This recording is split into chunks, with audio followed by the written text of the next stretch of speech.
जरूरी है। इस सब में हम जितने हैं यहाँ उपस्थित, हम सभी का कर्तव्य है कि पहले अपने आप को घड़े में डालें और उसके बाद में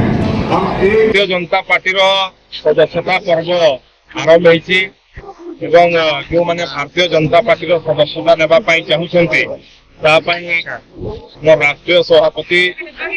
जेपी नड्डा देशर यशस्वी प्रधानमंत्री नरेंद्र मोदी गोटे नंबर जारी कर नंबर माध्यम आम समस्ते सदस्य हो पार से नंबर टी हूँ 8800002024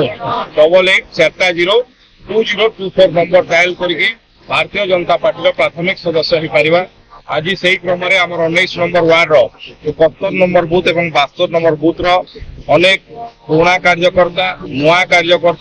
नुआ सामाजिक कार्यकर्ता माने भी भारतीय जनता पार्टी सामिल है सदस्यता ग्रहण करते